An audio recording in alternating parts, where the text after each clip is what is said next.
Good afternoon, all of you. ఎవరైనా respond అవ్వడమా? Good afternoon, sir.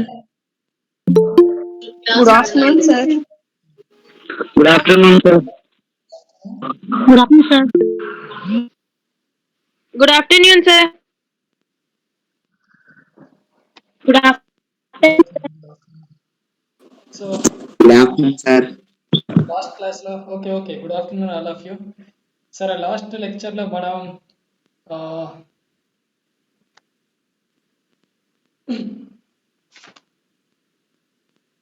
Accuracy and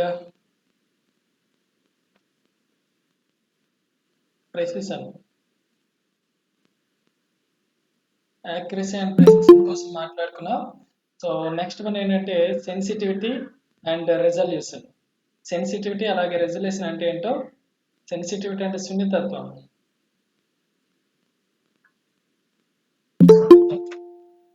అలాగే resolution అనే చదువుదాం. ఈ సెన్సిటివిటీ అలాగే రెజల్యూషన్ అంటే ఏంటో ఈ లెక్చర్లో ఎక్స్ప్లెయిన్ చేస్తాను, జాగ్రత్తగా వినండి. సో ఏదైనా ఒక మెజర్మెంట్ సంబంధించి ఒక ఇన్స్ట్రుమెంట్కి నేను కొంత ఇన్పుట్ ఇచ్చాను. ఫర్ ఎగ్జాంపుల్ ఒక అమ్మీటర్ తీసుకున్నాను. ఆ అమ్మీటర్కి నేను కొంత కరెంట్ ఇచ్చాను. సో కొంత కరెంట్ అప్లై చేసిన తర్వాత మనకు డిస్ప్లేలో లేదంటే ఈ పాయింటర్ అనేది మూవ్ అవుతుంది.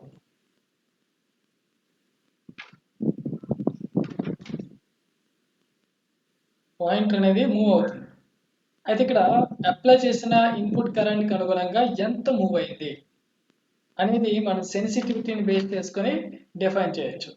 సో సెన్సిటివిటీ అనేది it is the smallest change in the measured variable to which instrument response. ఓకేనా, మనం అప్లై చేసిన స్మాలెస్ట్ కరెంట్కి with respect to that current how much it is responded. అంటే ఇక్కడ ఫర్ ఎగ్జాంపుల్ ఈ పాయింట్ అనేది ఎంత మూవ్ అయింది అనే దాన్ని మనం సెన్సిటివిటీతో డిఫైన్ చేస్తాం. సో సెన్సిటివిటీ అంటే it is the ratio between infinitesimal change in output to infinitesimal change in input. ఓకేనా, అవుట్పుట్లో నిర్గమంలో కనిష్ట మార్పుకు అలాగే నివేశంలో కనిష్ట మార్పుకు గల నిష్పత్తిని సున్నితత్వం సెన్సిటివిటీగా చెప్పొచ్చు. ఇంకో విధంగా ఎలా అంటే magnitude of output response to magnitude of input response. Okay, so response means change. ఓకేనా, so sensitivity is an important property of the instrument which is determined by design. మన సెన్సిటివిటీ ఇన్స్ట్రుమెంట్ డిజైన్ పైన depend అవుతుంది. Okay, so for example ఒక ammeter ఒక galvanometer compare చేస్తే ammeter యొక్క sensitivity గ్యాలనోమీటర్తో compare చేస్తే తక్కువ ఉంటుంది. సో గ్యాలనోమీటర్కి సెన్సిటివిటీ ఎక్కువ ఉంటుంది. సో అందుకోసం తక్కువ కరెంట్కి ఎక్కువ రెస్పాండ్ అవుతుంది. సో అప్పుడు మనం యాక్యురేట్గా మెజర్మెంట్స్ తీసుకోవచ్చు. So sensitivity depending on sensitivity manufacturers of various instruments specify sensitivity as the ratio of magnitude of measured quantity to magnitude of response. Magnitude of measured quantity to magnitude of response. ఇక్కడ ఒక గ్యాలనోమీటర్కి sensitivity ఎక్కువ ఉంటుంది కాబట్టి మనకు తక్కువ values కూడా తక్కువ current values కూడా మనం మెజర్మెంట్ తీసుకోవచ్చు. సో ఎప్పుడైనా ఒక డివైస్కి సెన్సిటివిటీ ఎక్కువ ఉంటే మన స్మాలెస్ట్ పాసిబుల్ వాల్యూస్ని మెజర్మెంట్ తీసుకోవచ్చు. అయితే మనం మార్కెట్లో కమర్షియల్కి వచ్చేసరికి ఈ సెన్సిటివిటీని జనరల్గా ఎలా డిఫైన్ చేస్తారంటే ఇండికేట్ చేస్తారంటే యూజింగ్ ఇన్వర్స్ సెన్సిటివిటీని యూజ్ చేస్తూ ఒక డివైస్ యొక్క సెన్సిటివిటీని ఇస్తారు. సో లేదంటే డిఫ్లెక్షన్ ఫ్యాక్టర్ అంటాం. So deflection factor are inverse sensitivity ఎలా డిఫైన్ చేస్తామంటే it is the inverse of sensitivity. So జనరల్గా ఏదైనా ఒక డివైస్ తీసుకుంటే దానికి డిఫ్లెక్షన్ ఫ్యాక్టర్ ఇస్తారు, లేదంటే ఇన్వర్స్ సెన్సిటివిటీ ఇస్తారు. సో దాని నుంచి మనం సెన్సిటివిటీ ఫైండ్ అవుట్ చేయొచ్చు. సో సున్నితత్వం అనేది సెన్సిటివిటీ అనేది is the ratio between infinitesimal change in output to infinitesimal change in input. నిర్గమంలో అవుట్పుట్లో కనిష్ట మార్పుకు ఇన్పుట్ నివేశంలో కనిష్ట మార్పు గల నిష్పత్తి ఇది. ఫర్ ఎగ్జాంపుల్ ఒక ఎగ్జాంపుల్ చెప్తాను చూడండి.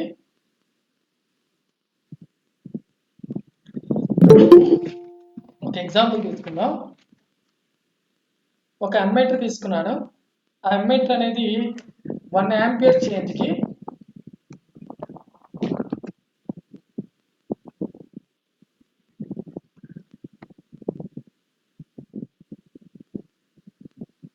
1 ఆంపియర్ చేంజ్కి ఇది ఎంత డిఫ్లెక్షన్ ప్రొడ్యూస్ చేసిందంటే 10 mm డిఫ్లెక్షన్ వచ్చింది. ఓకేనా? సో నేను 1 అమ్మీటర్ తీసుకున్నాను. అమ్మీటర్లో నేను 1 ఆంపియర్ కరెంట్ అప్లై చేశాను. సో అప్పుడు పాయింటర్ అనేది 10 mm మూవ్ అయింది. సో 10 mm మూవ్ అయింది. అయితే ఇప్పుడు సెన్సిటివిటీ ఆ డిఫ్లెక్షన్ ఫ్యాక్టర్ని ఎలా ఫైండ్ అవుట్ చేస్తామంటే సెన్సిటివిటీ అంటే ఏం చెప్పుకున్నాం? అవుట్పుట్లో చేంజ్ బై ఇన్పుట్లో change. So change in output అంటే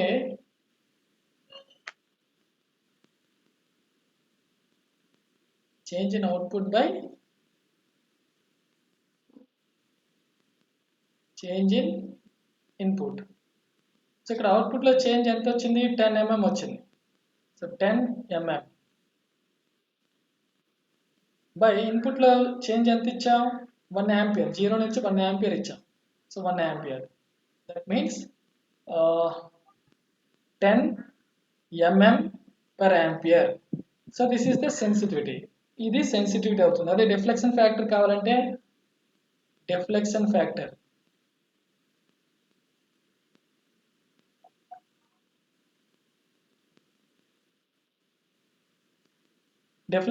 అంటే 1 సెన్సిటివిటీ కాబట్టి 1 sensitivity. So 1/10 mm per ampere. So 1/10 mm అంటే ఏమవుతుంది? 0.1 ఆంపియర్ పర్ mm. ఓకే, 1/10 అంటే 0.1. సో మిల్లీమీటర్ బై ఆంపియర్ పైకి పంపిస్తే ఆంపియర్ పర్ మిల్లీమీటర్ అవుతుంది. సో ఈ విధంగా మనం సెన్సిటివిటీని డిఫైన్ చేయొచ్చు. Next one resolution. రిజల్యూషన్ అంటే ఒక డివైస్తో మనం మెజర్మెంట్ తీసుకోగలిగే మినిమం వాల్యూ. అంటే ఫర్ ఎగ్జాంపుల్ ఏదో ఒక డివైస్ తీసుకున్నాను. ఆ డివైస్కి నేను కరెంట్ అనేది 0 నుంచి స్లోగా ఇంక్రీజ్ చేస్తున్నాను. కానీ ఆ పాయింటర్లో పెద్ద చేంజ్ రాలేదు. ఓకేనా? అంటే అబ్జర్వ్ చేయగలిగినంత చేంజ్ రాలేదు. అంటే ఫర్ ఎగ్జాంపుల్ 0 నుంచి 0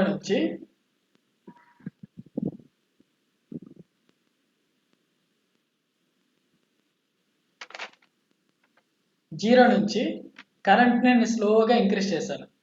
10 మైక్రో ఆంపియర్ కరెంట్ వరకు ఇంక్రీజ్ చేశాను.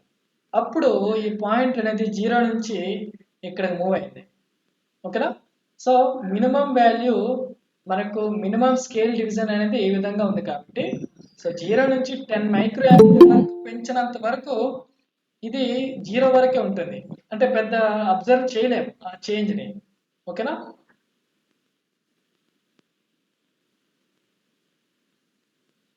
ఒకసారి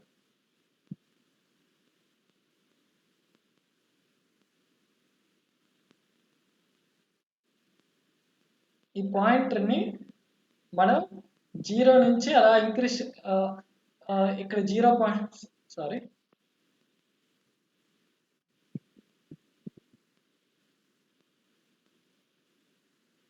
ఇది 0 అనుకుందాం. 0 కరెంట్ ఉన్నప్పుడు 0 కరెంట్ అప్లై చేయనప్పుడు 0 దగ్గర ఉంది. సో మనం 0 నుంచి అలా కరెంట్ ఇంక్రీజ్ చేస్తున్నాం కానీ ఇన్స్ట్రుమెంట్ అనేది రెస్పాండ్ అవ్వట్లేదు. సో ఇంకా ఇంక్రీజ్ చేస్తున్నాను, అప్పుడు ఇన్స్ట్రుమెంట్లో ఉన్న పాయింట్ అనేది ఇక్కడికి రీచ్ అయింది. ఓకే, ఫస్ట్ డివిజన్కి రీచ్ అయింది. సో అప్పుడు ఏమవుతుందంటే 10 for example 10 micro ampere current ఇచ్చిన తర్వాత అది 0 నుంచి నెక్స్ట్ పాయింట్కి చేరింది, నెక్స్ట్ డివిజన్కి చేరింది. కాబట్టి సో 10 మైక్రో ఆంపియర్ అనేది ఏమవుతుంది? రిజల్యూషన్ అవుతుంది. సో 10 మైక్రో ఆంపియర్ కంటే తక్కువ ఇచ్చారనుకోండి డిఫ్లెక్ట్ అవ్వదు, ఆ పాయింట్ అనేది డిఫ్లెక్ట్ అవ్వదు. సో మినిమం వాల్యూ అదే the smallest change of quantity being measured which can be detected with certainty by instrument is called resolution. ఇక్కడ 10 మైక్రో ఆంపియర్ కానీ తక్కువ కరెంట్స్ ఇస్తే మనం దాన్ని డిటెక్ట్ చేయలేం, ఎందుకు ఇన్స్ట్రుమెంట్ రెస్పాండ్ అవ్వట్లేదు. 10 మైక్రో ఆంపియర్ ఇచ్చాక 1 డివిజన్ అనేది డిఫ్లెక్ట్ అయ్యింది. So that is the smallest quantity which is observe. So దాన్నే మనం రిజల్యూషన్ అంటాం. సో రిజల్యూషన్ అంటే is the smallest change of quantity being measured which can be detected. ఓకేనా, ఒక పరికరంతో మనం అబ్జర్వ్ అంటే గుర్తించగలిగే కనిష్ట విలువ ఓకేనా, దాన్ని మనం రిజల్యూషన్ అంటాం. అయితే ఇక్కడ if the input is slowly increased from arbitrary value, the output does not change until some minimum change in the input takes place. So input value కొంత మినిమం వాల్యూ ఇంక్రీజ్ చేంజ్ చేస్తే అప్పుడు మనకు అవుట్పుట్లో change అనేది detect చేస్తాం. So ఆ minimum చేంజ్నే మనం resolution అంటాం. జనరల్గా రిజల్యూషన్ ఎలా ఎక్స్ప్రెస్ చేస్తామంటే యాక్చువల్ వాల్యూ. ఫర్ ఎగ్జాంపుల్ ఇక్కడ 10 మైక్రో ఆంపియర్ అన్నాం కదా, సో అది యాక్చువల్ వాల్యూ. అలా రిజల్యూషన్ ఎక్స్ప్రెస్ చేస్తాం. లేదంటే it is a function of percentage of full scale value. ఈ విధంగా కూడా మనం ఇండికేట్ చేస్తాం. ఫర్ ఎగ్జాంపుల్ ఇక్కడ ఈ ఎగ్జాంపుల్లోనే for example maximum current 100 micro ampere. Maximum current ఈ అమ్మీటర్తో మనం డిటెక్ట్ చేయగలిగే మ్యాక్సిమం కరెంట్ 10 మైక్రో ఆంపియర్. కానీ 1000 మైక్రో ఆంపియర్ తీసుకున్నాం. 10 మైక్రో ఆంపియర్ ఇచ్చిన తర్వాత మాత్రమే మనం డిటెక్ట్ చేయగలిగాం. So 10 micro by 1000 micro into 100 చేస్తే మనకి ఎంత వచ్చింది? 1% వచ్చింది. సో ఇక్కడ రిజల్యూషన్ ఏమవుతుందంటే ఈ డివైస్కి 1% అవుతుంది. సో జనరల్గా resolution function of percentage of full scale వాల్యూగానే ఎక్స్ప్రెస్ చేయొచ్చు. అంటే ఈ విధంగా 1% ఆఫ్ ఫుల్ స్కేల్ వాల్యూ, లేదంటే యాక్చువల్ వాల్యూగానే మనం ఎక్స్ప్రెస్ చేయొచ్చు. ఓకేనా, ఫర్ ఎగ్జాంపుల్ ఒక ఎగ్జాంపుల్ తీసుకుందాం. ఒక వోల్ట్ మీటర్ ఉంది. ఆ వోల్ట్ మీటర్ అనేది 0 నుంచి 100 వోల్ట్స్ వరకు మెజర్ చేస్తుంది. అయితే ఈ మెజర్మెంట్స్ ఈ వోల్ట్ మీటర్కి 200 స్కేల్ డివిజన్స్ ఉన్నాయి. 200 స్కేల్ డివిజన్స్ ఉన్నాయి. అలాగే ఆ డివైస్తో యూజ్ చేస్తూ మనం హాఫ్ డివిజన్స్ వరకు మనం మెజర్ చేయొచ్చు. అంటే ఏం లేదు, 200 డివిజన్స్ ఉన్నాయి. ఈచ్ డివిజన్ మళ్ళీ హాఫ్ డివిజన్ చేశారు. అయితే ఇప్పుడు ఈ డివైస్ యొక్క రిజల్యూషన్ కావాలి. సో ఈ రిజల్యూషన్ కావాలి కాబట్టి సింపుల్గా ఫస్ట్ 1 స్కేల్ డివిజన్ వాల్యూ కావాలి నాకు. 1 స్కేల్ డివిజన్ ఏమవుతుందంటే ఇక్కడ 100 వోల్ట్స్కి 200 డివిజన్స్ చేశాం. సో 1 స్కేల్ డివిజన్కి ఏమవుతుంది? 100 by 200, 100 volts by 200. So half volt అవుతుంది. 1 స్కేల్ డివిజన్కి హాఫ్ వోల్ట్ అవుతుంది. ఇప్పుడు రిజల్యూషన్ అన్నాం కాబట్టి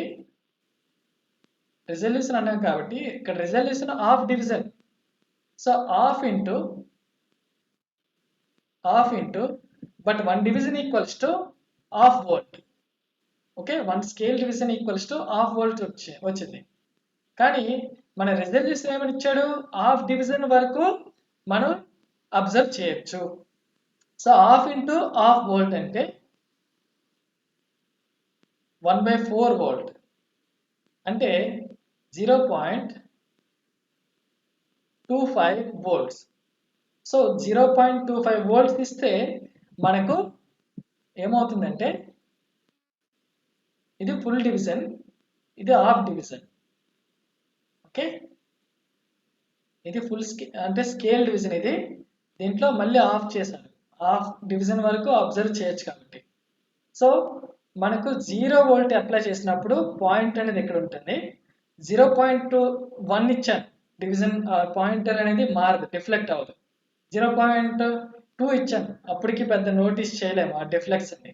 0.25 ఇచ్చిన తర్వాత ఈ పాయింట్ అనేది ఎగ్జాక్ట్గా దీన్ని కోయిన్సైడ్ అవుతుంది. సో ఈ వోల్ట్ మీటర్తో మనం అబ్జర్వ్ చేయగలిగే మినిమం వోల్టేజ్ ఏమవుతుంది? 0.25 వోల్ట్ అవుతుంది. సో దీన్ని ఏమంటారు? రిజల్యూషన్ అంటారు. ఈ వోల్ట్ మీటర్ యొక్క రిజల్యూషన్ అంటారు. అందరికి అర్థమైందమ్మా?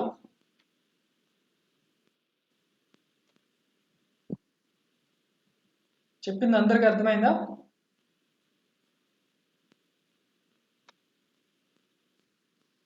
రెస్పాండ్ అవ్వండి చాట్ బాక్స్ లో.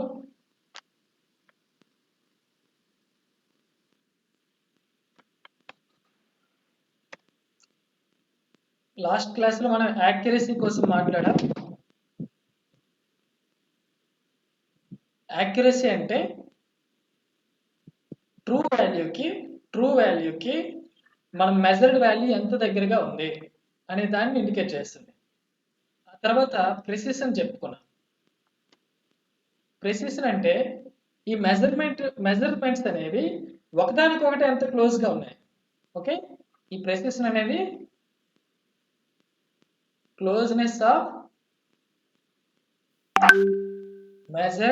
మెజర్మెంట్స్. యాక్యురసీ అంటే closeness of measurement and true వాల్యూకి మన మెజర్మెంట్ అనేది ఎంత దగ్గరగా ఉంది అనేది యాక్యురసీ చెప్తుంది, యథార్థత. అదే ప్రెసిషన్ ఏం చెప్పింది? ఈ క్లోజ్నెస్ ఆఫ్ మెజర్మెంట్స్ అంటే ఒక్క కొలత ఇంకో కొలతకి ఎంత దగ్గరగా ఉంది అనేది ప్రెసిషన్ చెప్తుంది. దీన్ని ఏమంటారు? ఖచ్చితత్వం. ఆ తర్వాత ఏం చెప్పుకున్నాం? సెన్సిటివిటీ, సున్నితత్వం.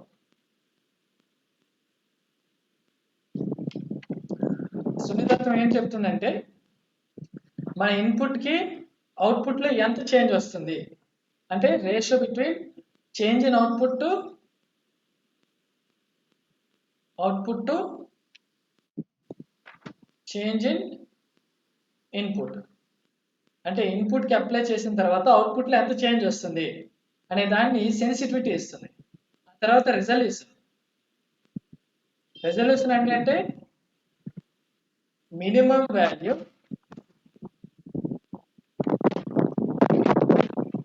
that can be measured using an instrument.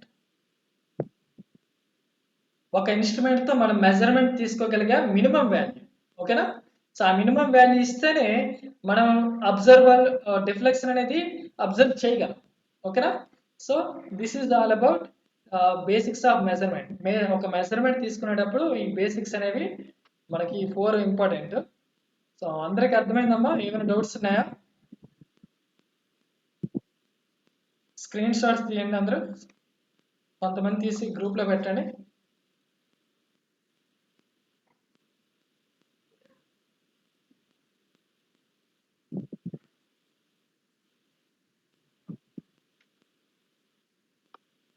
Screen shot తీసి పంపించండి అమ్మా గ్రూప్లో.